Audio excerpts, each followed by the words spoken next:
If you're anything like me, I'm sure you've had a thought like this before. If only I had left when I had all that profit, I would have had a really great night. Well, this session has a moment like that. Take a listen. Going pretty well tonight. We're up. Got about $600 in profit, but hate to keep grinding, but I just don't get to play that often these days. So we're going to stick in there and see what happens. So we'll get to that moment eventually, but I want to start with earlier in the night before the session has even started. If you're not familiar with this channel, then you probably don't know that I'm investing my poker winnings into the stock market with a goal to get to $100,000. I've got a quick update for you on that as I'm taking a walk before the session. Hey, what's up everybody? Welcome back. It has been a minute since I've been able to check in with you. Been a very busy schedule lately, but we're finally at the point where we can get back in the poker room. It is a Friday. We had a rough week in the markets this week.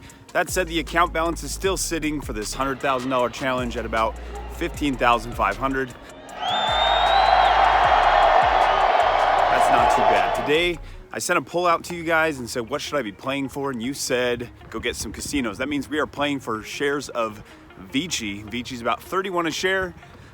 Let's say 20 shares. So that's gonna put us close to about $600. If we get that, we're gonna wrap the night and call it good. And let's go to the tables. I'm never so packed for the stack, never lied on the rap, got a bag from the way that I write it. Queen looking Tyson, do that ass survive, doing 80 to the house, then I hit it to the sky, change haters on a tirade, talking to the grip and the face be still.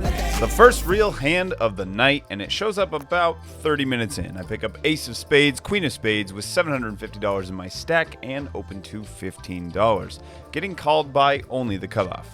We head to a flop of ace of hearts, 10 of spades, 9 of clubs, giving us a nice top pair on a board that should connect decently with my opponent's calling range. I continue for $15 and he throws in the calling chips. The turn leaves the board pretty similar to what it was with a 3 of diamonds. I bet $35 this time and my opponent calls again. The river is the queen of clubs.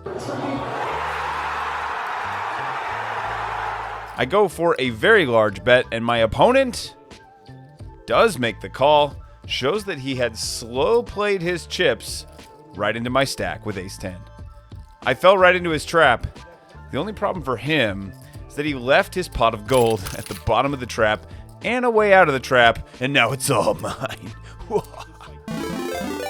Now, a pair of twos, and decide to call a $10 straddle after a caller in front of me to set mine. We go 4 ways to the flop, and I'm reminded of those famous lyrics from Montel Jordan. Gotta get your groove on before you go getting paid. So tip up your cup and throw your hands up and let me hear the party say, I flopped set and I'm feeling good. I bet $35 and I find a customer. Turn is the 7 of diamonds. I fire a $100 bet and he calls again. River is the ace of diamonds. This is probably going to be an action killer, but I'm going to bet big like I missed the flush. Let's see if I can get an unbeliever to make the hero call. We're trying these big sizes out. I fire $300. The opponent?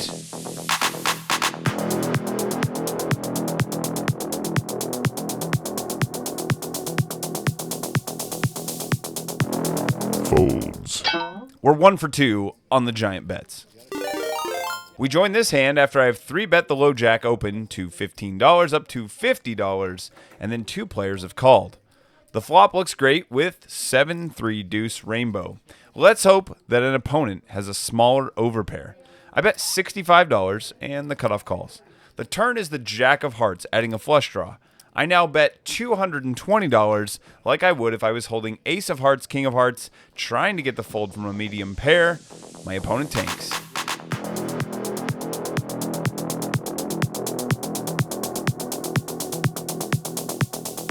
And then folds. He says that he did have a pair of kings. Oh, I don't think I believe that. But if it somehow is the case, heck of a fold. Interesting line. Now, here's what a bomb pot usually looks like. But this time, 4-6 offsuit is going to be absolutely nothing. That's how they usually go, but stay tuned. We have a fun one coming up very soon. Red queens show up under the gun almost an hour later, and I open to $35 over a $10 straddle. Middle position re-raises to $135. Middle position 2 calls. I'm going to call as well, closing the action here. Let's see what kind of a flop we can get. How about 9-5-3 all diamonds. Now I hold an overpair with a diamond. I got 3-bet pre-flop at a table that's not doing a ton of 3-betting. I check it over to middle position, who bets $300. Middle position 2 raises to $600. Now I was planning on calling a reasonable c-bet. The way this is playing out, it looks like even if I hit a diamond, it's probably no good. I decide to let it go. The hand continues to showdown, where the hands shown are pretty much exactly what you would expect to see. Pocket kings with the king of diamonds and 9 of hearts, 5 of hearts. Yes, you heard me correctly. 9 of hearts, 5 of hearts. We're going to note that for later because we want to play more hands with that opponent. It's a little after 9 o'clock, about 3.5 hours in, and we're going to mark that time frame with a pair of pocket jacks. I raised two $35 under the gun over that $10 straddle, and 2 players come along to this flop. Nuts. I bet $50 into $115. Both players continue. The turn is the 8 of clubs, adding a possible straight and a flush draw. I bet again for $130, targeting those draws and medium pairs that we have absolutely crushed. But this will be the end of action for this hand as both players wave the white flag. Well, it's been a pretty great start to the evening so far, and now aces show up for the second time. I raised to $20 and I get 4 callers this time. This is not ideal to have this many opponents as it reduces our equity to just north of 50%. But let's head to a flop. Flop is going to hit our opponents fairly well, but is a rainbow board, and I can likely get value from Queen X and 10X combinations, so I lead out for $50. The button raises me to $140. It's a pretty small raise. I'm not going to be able to get away right away for this price, so I toss in the call. The turn is the 6 of hearts. I check it over, and my opponent quickly bets $300. I do end up tanking for a long time. I mean, it's aces, it's hard to let go of, but I don't expect to see a bluff often enough to make this a good call. Some of the hands that were bluffing on the flop have now improved to beat us anyway. I reluctantly lay down the beautiful aces, and my opponent tells me he had the top 2 queen 10. Those of you who have been here for a long time know that I don't typically advocate for limping into any pots. That said, when the table dynamics shift just right, I will use it once in a while. I'll splash it in there. So in this hand, I do limp, and then there's a raise, and I end up making a call of $20 and heading to a flop that works out quite nicely for that limp call. I'm going to check to the button as he's a fairly aggressive player, and this would normally be a hand that I would check raise on the flop in this position, but the opponent plays wide and will likely fire multiple streets. He bets $60, and I'm just going to make the call here. Turn brings in the booty, and it just so happens that his favorite hand is deuce 7. So if he doesn't have anything, this is a great spot for him to continue bluffing. So I'm going to check it over to him again. Fortunately, he chooses to check back, so that's not great. He may have some kind of a medium-made hand now. So when the river comes in a queen, I decide, all right, I'm going to go for this thing and try to look a little bit bluffy, like maybe I had 9-10, some kind of connection that is now missed. In retrospect, polarizing against a player who probably has such a very light holding was probably not the right play. That I think against a player like this, I actually like that kind of trappy block bet to see if I can get the raise out of him. I also will occasionally just get called on that bet, so it gives me more opportunity to get paid than just going for this giant bet that he's going to probably overfold to. All right, now a hand that's a bit like a derailed train. We have to review what happened, but it's an ugly scene. I check my cards and then see that early position is raised to $60. I could probably just fold since there's no way he's doing this with worse than aces. Then I find out it's a blind raise. Now I definitely should have raised this spot, but I called with all the confusion thinking I was trying to figure out what was going on and then realized that, oh, this is a big bet. We're probably not getting a bunch of callers behind us. I'm in position. I can assess what the player does, and I'm going to allow him to kind of bluff and make some stabs at pots. However, since I didn't raise, another player who is playing a lot of hands makes the call. That's not ideal. We go 3 ways to the flop. At this point, I know that both of them can have anything when the flop comes down. Jack of hearts, 4 of hearts, 2 of clubs. Early position bets $80. It's tough for him to have really strong hands here, though he can have anything. He went in blind. So I'm just going to call, and I'm going to see what he does on the turn. I think he's going to give up on the turn often. This is a small bet, and then I can steal this thing if he does. Also, I improve my equity and can get aggressive on any ace, king, queen, or 10. I call, the cutoff calls. Turn is the 7 of diamonds. He now slows down and checks. Decent chance that I can now take it with a bet, even though I didn't improve my equity. I fire $200 that they're both going to call. No. The river is the queen of hearts. Ugh, this is pretty ugly. Unfortunately, I didn't want to see the heart come in. I was thinking I would have at least one opponent on a draw and probably somebody on a medium-made hand. I decide I'm not going to represent this. I think I'm going to get called too often. I have no blockers in hand. I expect one of them will have the hearts. I give up and check and listen to the table react. No way. No, you guys. Holy sh**. I got Jack 4 too. I have Jack 4. Oh, I definitely would have won with a bet here. But how could I know that? Not expecting them both to have that trashy of a hand when they both call. This is a great example of why we want to be paying attention to the table. I was distracted. He makes a blind raise. I get a little flustered trying to figure out what's going on and end up just like putting out the call, not really thinking this through. And then I end up playing a multi-way hand that I end up losing. Versus if I had just raised pre-flop because I was aware that that was a blind raise, I win $60 uncontested, and it's an easy hand. Now pocket tens for our next hand. Early position raises to $15. There's 2 callers, and I think this can be played as a raise or a call. With the dead money on the table, I go for the raise and get 2 callers. The same guy who just called $200 with a low middle pair. Flop is almost identical. Jack, 4, 3 with 2 spades. Action checks through. Turn is the 4 of clubs. Opponent bets $60. I'm going to make the call here since this is the same player who just had 4-3 offsuit just a couple of hands ago. River is the 9 of spades, bringing in the spade draw. My opponent leads for $140, and I go way into the tank. Take a listen. What'd you bet? 140? Let me think for a moment. If you hadn't just turned up like 4-3 a couple of hands ago, this would be a much easier decision. He had 7-4. So it's like you bet a flush on the turn and got there, or you had a 4. I think I'm actually really swung All right. golf the other day. Today I was feeling pretty Good? sick. Oh, I haven't swung a club in a while. I was feeling it. nice bet. That was very uncomfortable.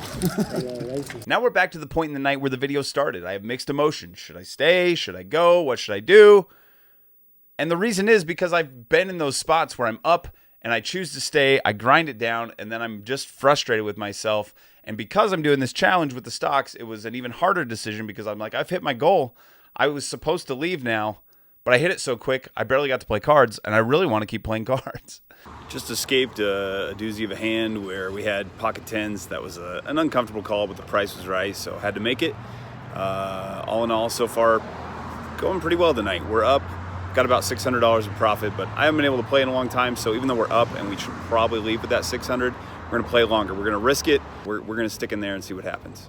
Well, I nearly left, but instead I decided to come back for the break, and thank goodness I did, because I come back to find myself playing against an opponent that is about to make the poker play equivalent of slipping on a banana peel.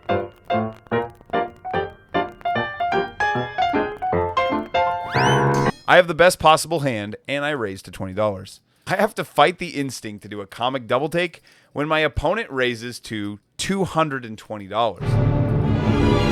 I pause for a moment, as if I might have something to think about, and then I raise all in, expecting that he's not going to fold for his last $200. He tosses in the call. Here's the run out.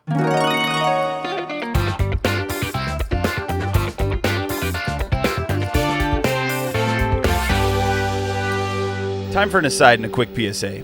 If you've had your aces cracked or kings cracked or whatever it is by some junky hand because you raised $20, he called, you saw flop, and your hand lost, you got to realize that those hands, the equity that you have, you don't win 100% of the time with aces. When you run it up in a calculator, yeah, you're going to win most of the time, but you're going to lose. That's a normal part of the hand. So trying to overcharge people for these premium hands doesn't mean that you're going to win more. What it ends up doing is it ends up giving your opponents easier decisions. So in this example, if my opponent had made it $60 and then I had re-raised him, he now has a ton of information. He's only exposed himself for $60. He doesn't have to continue in the hand with queens if he doesn't want to. I'm not saying he should fold. He can have some calls, but most players aren't for betting at a game like this. And so he's getting a lot more information and he might save himself part of his stack.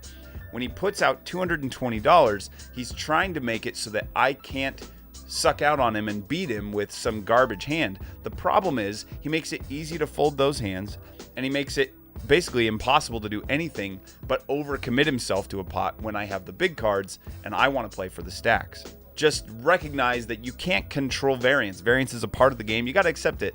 It is what it is. You're going to lose sometimes, and just know that that hand is just another hand. Yes, it has more equity pre-flop, but it's just another 2 cards, and you're going to get 2 cards again the very next hand. End of PSA. Back to the action. Remember earlier when I showed you that 4-6 offsuit bomb pot? This is the one I was talking about that's not like that. We have a premium hand. We also have 8 opponents. Check out the flop, though. That's some major equity, and my opponent leads out. I decide to call here. I will raise if given the chance, but if not, I'm blasting all turn cards. Everyone else folds. Turn gives us the flush, and my opponent now slows down with a check. I bet $150 to set up an all-in for his last 200 on the river, and he makes the call. River is clean, he checks. Now we carry out the plan made on the turn by jamming the rest. He thinks for a minute, but oh, the price is so good. He's gonna make the call. YouTube, I hope you are enjoying this video up to this point. I do this for you, with a passion, eh? I bring the passion to the video for you. Do it for you. You click the sub button, huh? You click the sub button. Back to it. This is quickly turning into one of those nights where you get the sense that you must be dreaming. Pocket queens for this one. Hopefully we're not dreaming. Early position raises to $15. There are 3 callers, and the action gets back to me. I don't want to play more than one opponent here, so I raise to $100 and get more than one opponent.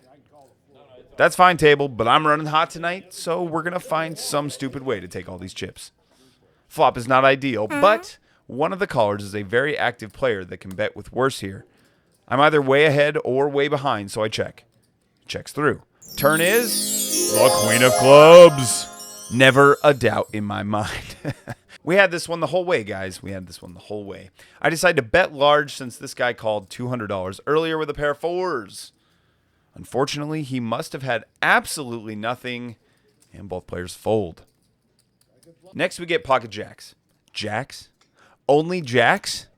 Pfft, guess the heater's over. Might as well cash out now, but, I mean, we're here, I guess. It's going to take more than one rack to stack all these chips. What the heck? We might as well see this one through since I'm sitting here. We're only getting the 4th best starting hand, so the night is quickly deteriorating, but I still raise it up to $20. There are 2 calls, and then a capable opponent bumps it to $100. He could be trying to steal these dead chips. I'm going to hang around and see how he plays after the flop. We go heads up to a flop of 3 weenies. He doesn't think long before betting $210. I can't get away from an overpair that easily. I push in the call. The turn brings in a paired board with another 5. My opponent checks. I debated betting, and I think I should have bet here. His range becomes so capped once he decides not to bet in this spot, and I likely will need to dodge overcards. It's possible that a spade draw that picked up equity wants to see the river. I ended up checking, and I don't think that's a good play, but we're running hot. Hopefully that's enough. River is the 8 of spades. That doesn't feel good, but my opponent still chooses to check. Oh, and the jacks are good? Why did I doubt? I gotta say, that was pretty rough having to doubt if we had the best hand or not pre-flop. But hey, now we're back to another pair of aces. There are no doubts. We have the best hand. Early position raises to $15. There are 4 callers. I make it $110. Another player raises to $200. Here's the thing. In the state of Washington, we get to deal with a dumb rule that only 3 raises can occur on any street. That means that this spot is capped. My only option is to call or fold. Another player tosses in the call. It turns out the 2 guys I'm playing are once again the maniacs. We've got another one with them. Let's see if aces can hold versus 2 wild cards. flop looks pretty schmedium. It hits a normal calling range pretty hard, but I'm not necessarily expecting a ton of normal here. After all, we saw 9 of hearts, 5 of hearts for $135 pre-flop. Who says we can't see it for $200 pre-flop? One opponent jams his last $265 in the pot. Price is too good to fold, even though I'm expecting some bad news a fair amount of the time. The runout gives us top set because we're unstoppable.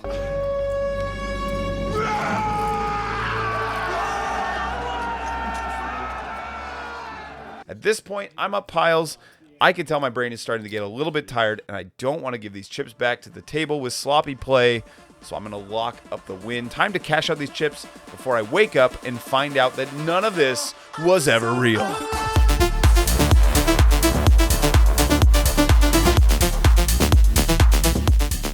That was so fun. I don't think I've ever run that well before. Huge hands got paid, up $2,509. That means tons of money coming to the Patreon supporters. It means tons of money going to the investment account. Dude, what a blast. This one ends up grinding up into a huge win, but it is fun to ponder what would have happened if I had left early that night. What kind of wild adventures may have unfolded if I had not stuck around at the poker room.